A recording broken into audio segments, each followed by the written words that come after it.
No período da quarentena, a UpTV está trazendo conteúdo para você ficar bem informado, bem aí, no aconchego do seu lar. Está no ar o Up Informa.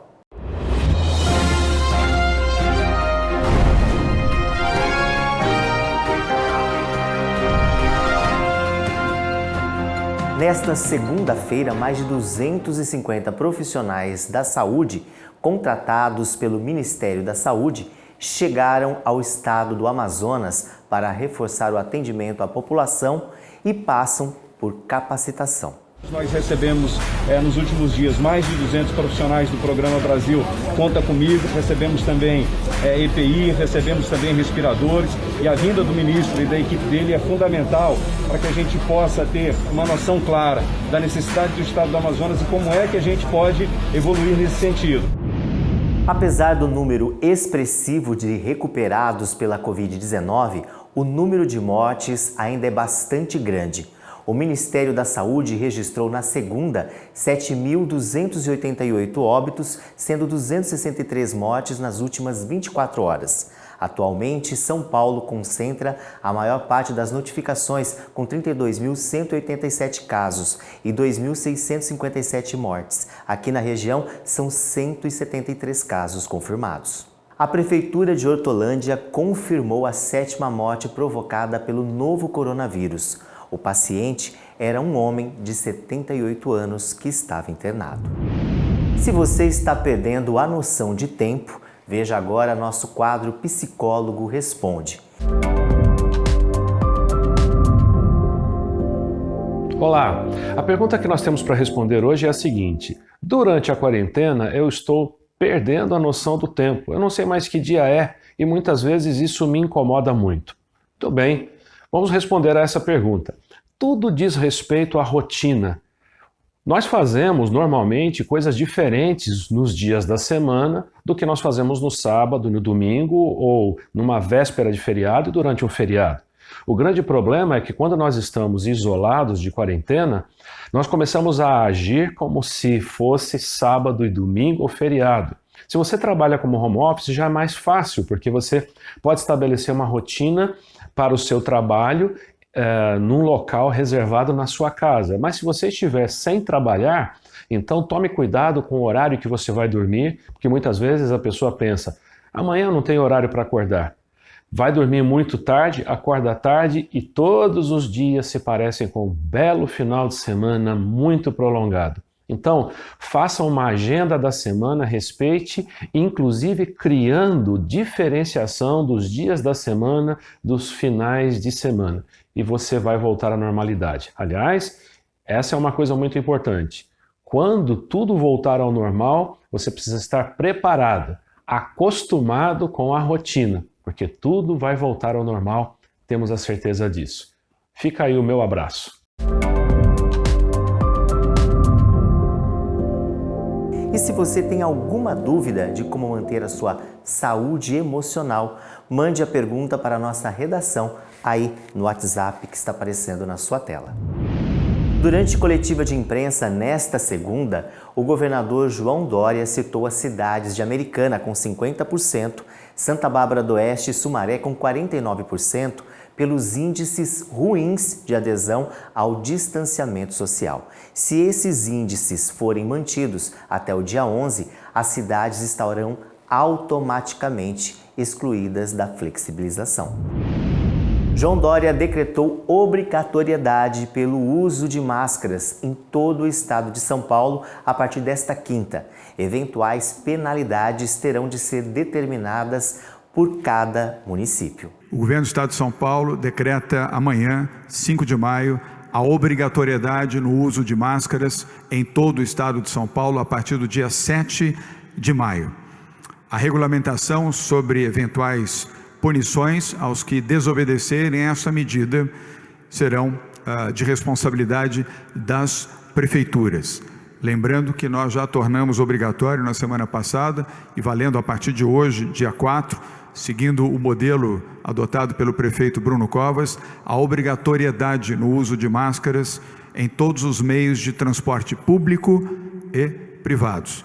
Agora estendemos isso a toda a população com o objetivo de proteger os brasileiros de São Paulo, para que, estando protegidos, tenham menos possibilidade de estarem infectados e, obviamente, de irem a óbito. Portanto, é uma obrigatoriedade, mas eu tenho certeza de que você, cidadã, você, cidadão, que está nos acompanhando neste momento, terá a responsabilidade de, ao usar a sua máscara e recomendar que outros membros da sua família também utilizem esta máscara, você estará defendendo a sua vida, a vida dos seus familiares, a vida dos seus amigos e dos seus vizinhos.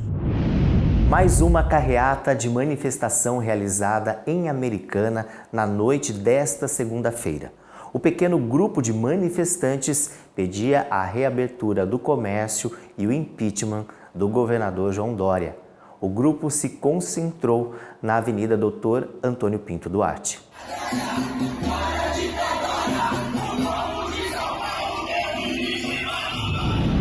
A campanha Braço Forte, Mão Amiga, realizada pela Associação de Antigos Atiradores do Tiro de Guerra e do Grupo Dia Encantado, arrecadou quase 5.000 quilos de alimentos em prol das famílias em situação de vulnerabilidade social cadastradas no Fundo Social de Solidariedade de Americana.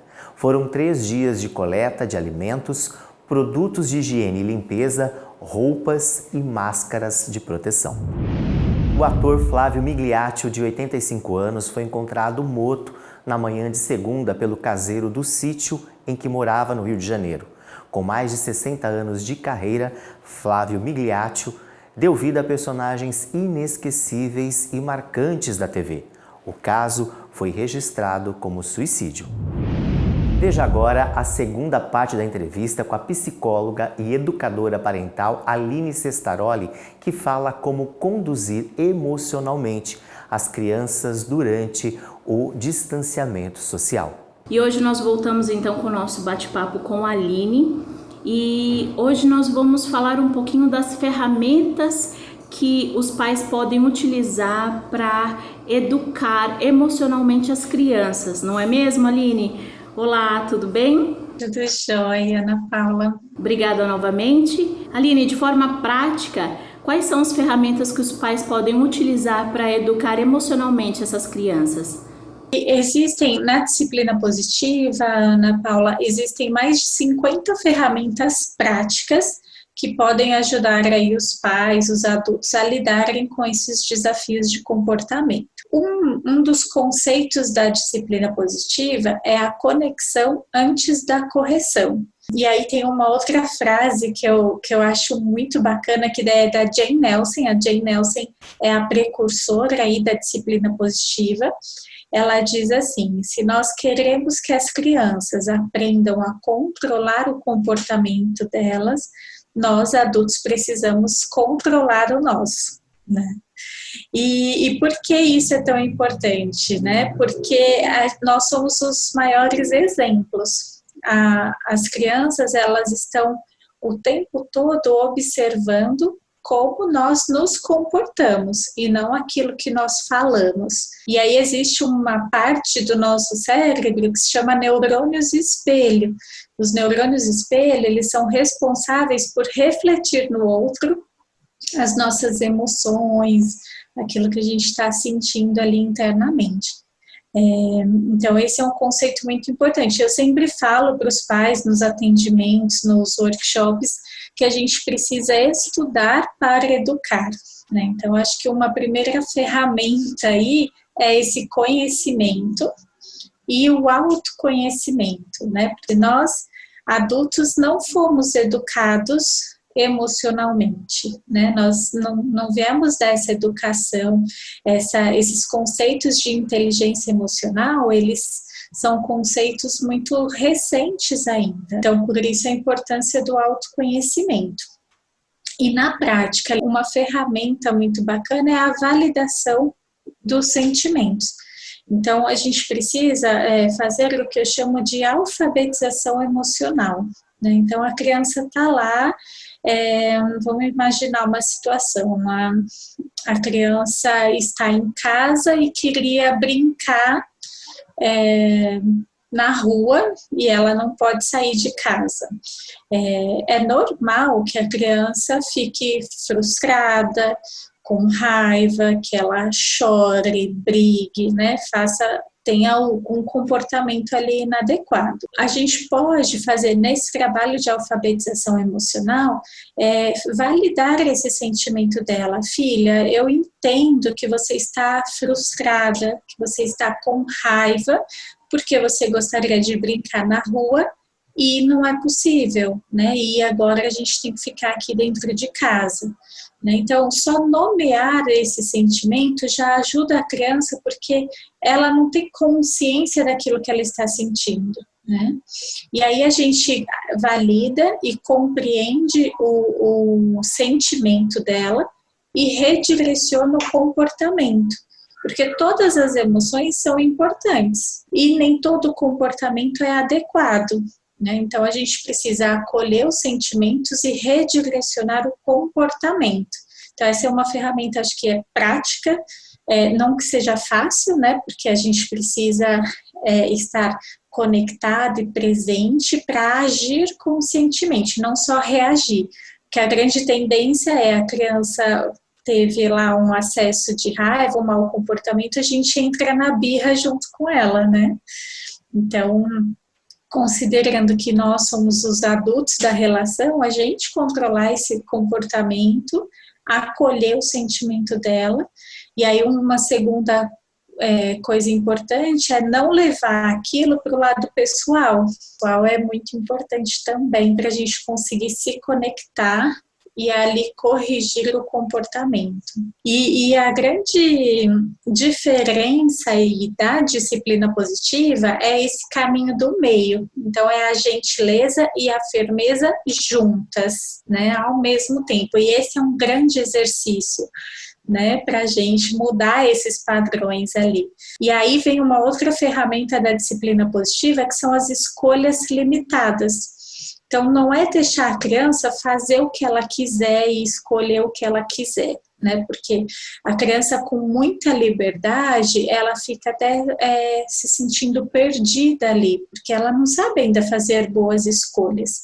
Então, os pais, eles precisam assumir essa liderança ali na educação dos filhos, mas uma liderança que eu falo encorajadora, né? Porque o nosso objetivo é desenvolver nos filhos habilidades e competências de vida, autodisciplina, autorresponsabilidade, resiliência, empatia, resolução de problemas, né? Para que ele tenha ali, desenvolva ao longo da infância e da adolescência habilidades que são importantes para quando ele for um adulto, né? Então, a gentileza e a firmeza vem nisso, e aí as escolhas limitadas, elas são uma forma gentil e firme de dividir esse poder com a criança. Então, você quer esse ou aquele, né?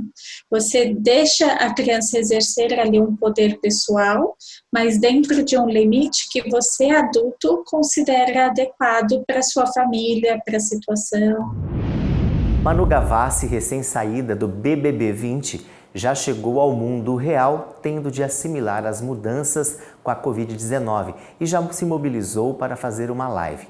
A cantora avisou que o show vai ser realizado na próxima quinta, às 7 da noite. Eu só queria menos culpa e mais amor, poder contar. E você já sabe que a informação é o melhor remédio contra o coronavírus. Então fique sempre bem ligado aqui, sintonizado na UP TV, no nosso UP Informa. Bye, bye.